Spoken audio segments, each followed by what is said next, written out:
So everybody, welcome to another special Drive Time edition, and I'm very, very happy to welcome Alex Moore to the show. Alex, how you doing, my friend? Yeah, good. Yeah, busy, but busy all things considered with the old lockdown situation. But yeah, no, all good. I've got to say, it's lovely to see your face again. It's been a while, and Thank you. Likewise. oh, you're too kind. I put makeup on especially for you. You should smell what I smell like, mate. I put perfume on for you and all that. Let's see. Yeah, no, I can smell it. Yeah, Chanel number 5. Yeah. Very nice. No, Sex Panther, that one. Yeah. Anchorman, very good. Yeah. Now, Alex, for those, now obviously I know what you do, motorsport, very, very well. But for those people who perhaps are not quite so au fait of what you do, how are you involved in motorsport, Alex?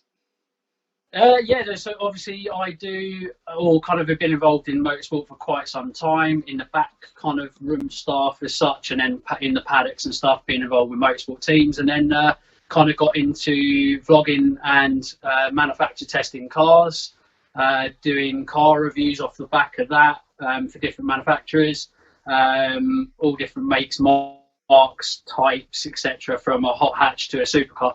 And yeah, luckily enough, we've got the kind of means to be able to do that now because of the channel's kind of slowly got respected, which is really, really good. So we get invited to press launches and media days and stuff where we can drive every fast car you can think of under the sun, pretty much. So it's not bad, not a bad gig. It's pretty much every boy's dream, then, isn't it? Really, what you do? Yeah.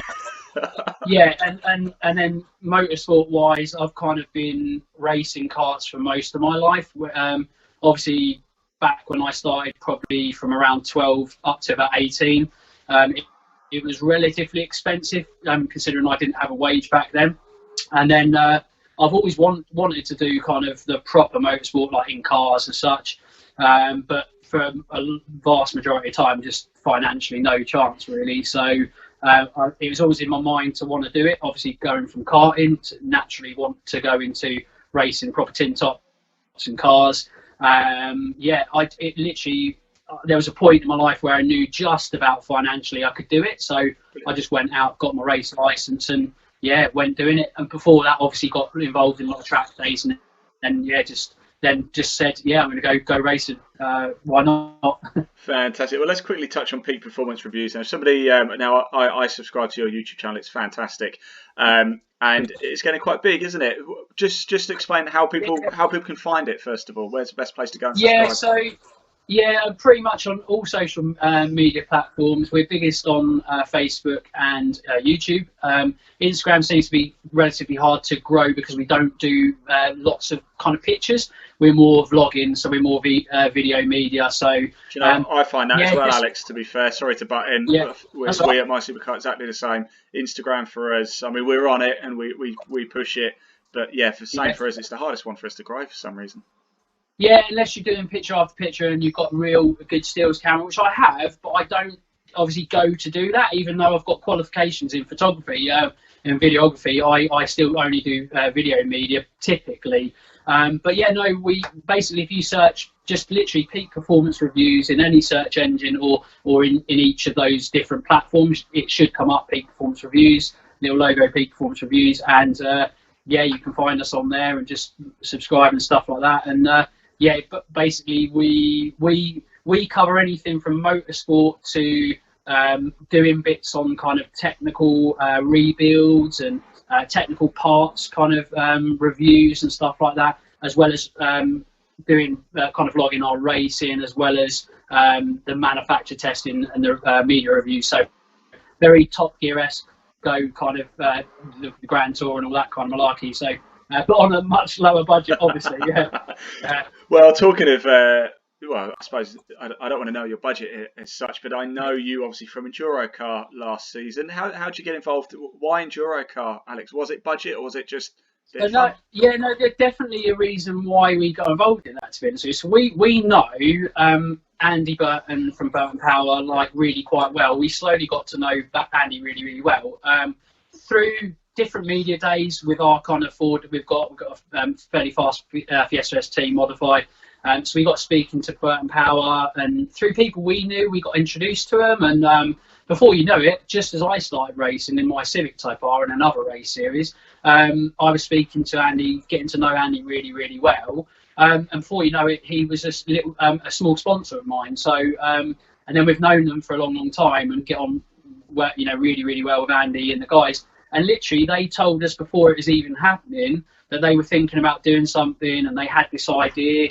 And then they spoke to MSV, and they had married up this idea. And they said, if you should build a car and get involved. And we were like, yeah, 100%, we'll do it. And we bought this little KA for, I think, £500, and literally stripped it the day after, and started stripping it the day after, and yeah, labour of love and many bloody knuckles and swear words, and we had a KA, an enduro KA. So yeah, that's kind of how we got involved and why we got involved in that. But a bucket load. I suppose also I knew of kind of that it'd be a good fun championship because I'd run with Andy Burton in the Burton Power Team C1, so I'd done some C1 racing. Silverstone, Spa as well, which was just epic. And then I was like, yeah, I can imagine how fun this is going to be. I know it's going to be fun. You talk to people about it, and they sometimes laugh at what you're racing, and you tell them about the championship or series, and they laugh. They're like, oh, I bet that ain't that much fun. I bet it's so slow. And I'm like, it's so far from the truth. It's not fast in a straight line, but you can't really get your words across about how much fun it is. And the way I sometimes say it is I get to drive supercars and all kinds, and I'll have more fun out in that racing than I will in any car I've ever probably reviewed, which is saying something really. So it's brilliant fun. That's almost answered one of the questions I'm going to come to. In fact, I'm going to hold you to that in one of the questions I'm going to come to very, very soon, because this is a question I like to ask everybody, because I'm running a bit of a tally on it, I suppose. So, Alex, you've obviously done a lot of driving. You mentioned Spa there. I imagine that's probably quite high up on the list, if not at the very top for you. Where is your favourite track that you've ever driven on or raced on? It doesn't necessarily have to race. It could have been a track day. Where's been your favourite place? 100% Spa, mate. Literally, I've been around the Nürburgring, and the Nürburgring they're both so close. Like the Nürburgring, you go round, especially when you don't know the circuit very well, apart from on computer games, which just isn't like anything like it as such. You go there, and it's a scary track, even for someone who's done loads of track days around the UK or race. It's a scary track. But Spa is just epic. The whole place and the atmosphere of the circuit, the undulations, the hills, El Rouge, Camel Strait. It's just it's unbelievable. And to race in the C1s there was unbelievable. There was 120 cars there. Wow. There's 4 different classes. So you got a very British GT or Blancpain type kind of feel to it, or Le Mans type feel to it, because you were having to kind of we weren't the slowest. We were the second slowest, but there was a 2CV championship. They were even slower, so you had to you were coming up and closing them in really, really quick. So closing speeds were really, really fast. Then you had a batch of loads of people that had the same power. That was awesome. And then you had some of the Belgian C1s, which were modified. They're slightly quicker, so you had to be aware of them. And sometimes you were trying to race with them, even though they had more power and you could. And then you had these other ballistic bike engine C2s that were made of tin, and they were so quick. And so you had so much of a different parity of speeds, and it just your brain and synapses were working just overtime as the night was going in, and we had 4 different types of weather and hail, rain, thunder, lightning, everything, and then 3 big stints as well. When it was so tiring, but it was epic.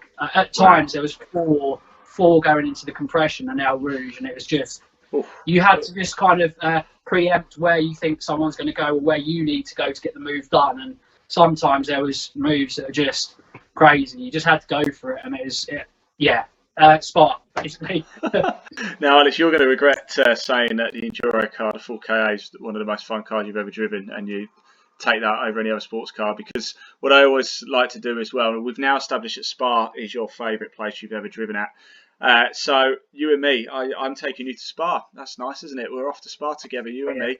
We're there, and you've got 10 laps around Spa in any car of your choice, past, present, race car, road car. It can be whatever you want, your dream car. Now, from what you said earlier, it's got to be a 4KA, hasn't it?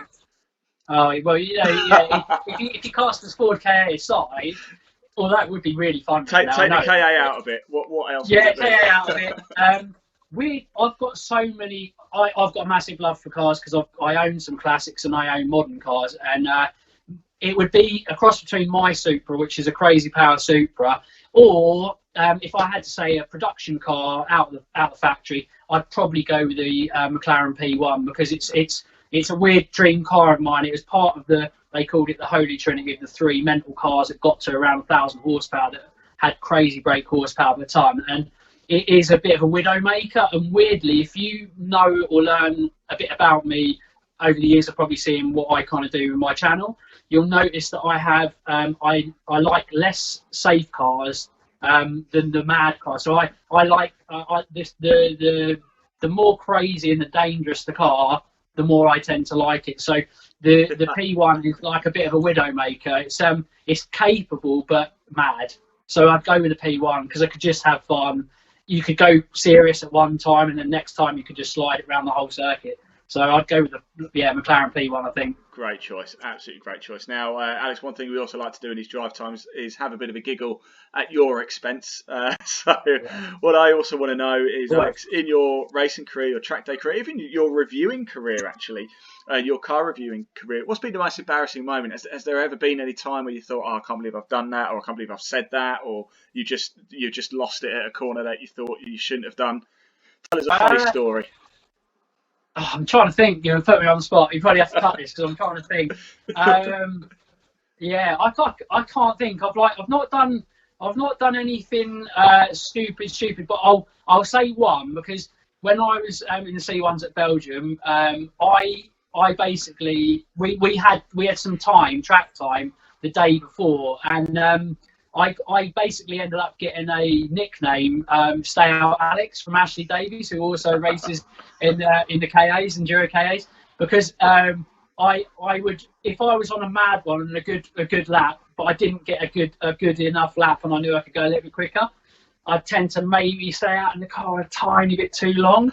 So it's embarrassing because I'd done it a couple of times and got it in the ear from Ash, and I kind of got a sticker put on the back of the C1 race car, and it said "Stay Out Alex" rather than just Alex DeMore and my name. So yeah, that was quite funny, I suppose. Yeah. Fantastic. I'll remind you of that next time I see you. Now, Alex, I've got two final questions, and the first one is actually a chance for you to say, in your racing career, I know you obviously mentioned you're very close to Burton Power. Is there anybody else you want to give a bit of a shout out to, sort of helped you in your career so far? Any family, friends, other sponsors you'd like to give a bit of a shout out to? Quick shout out to the missus for putting up with me. Good man, sensible. Yeah, sensible. Yeah, 100%. Hello, Charlotte. For me. Yeah. And other than that, sponsors, Burton Power, one of them, because they've been with me from the start.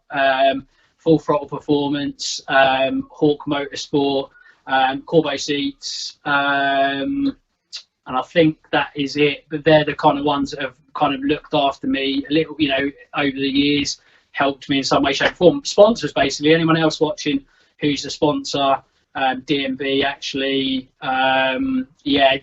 we've had a lot of people on board that have kind of done stuff for us and the channel, and anyone who's watching, if I've forgot you, I do apologise, but they know that obviously when someone does something with me, I continue to kind of try to help them in any way, shape or form through media or whatever. And yourselves. Thank you. I think you're the first person who said that, actually. There you go. Now, finally, Alex, if anybody's seen these drive time videos, will know we always end on this question, and by the time we eventually finish this series, we will have a leaderboard for this as well, and it's incredibly important. It's probably, Alex, the most important question that you'll get asked this year, and it is this. Alex DeMore, if you were a biscuit, what biscuit would you be and why? I know it's boring because I hear loads of people that keep saying the same one, but my favourite biscuit 100% is the Bourbon cream. And the Bourbon is just so good. And if I had to be a biscuit, I'd be one of them because I eat so many of the bloody things, and they are just literally, if you give me a cup of tea with them in front of me, I could probably demolish, one of them big proper packs. Oh yeah. I reckon I could take one of them down. Yeah. In one sitting easy. Yeah, I reckon. That's probably not I that could. much of a mean feat. I think we're all in the same boat with that one. No, and look, what a great way to end this interview, because that is the right answer, by the way, because I'm a Bourbon man myself as well. Alex Demore, Peak Performance Reviews. If you are watching this, anybody, please do go check it out. Subscribe to the YouTube channel. Check him out on Facebook as well. I can vouch for that. It is really, really great content. So please do go check it out. It's definitely worth it. Alex, it's been a real pleasure. Stay safe, won't you? Give my love to your family as well, and I'll see you trackside sooner rather than later. Cheers, mate. Appreciate it. Take care, fella. You too. Case. Speak safe.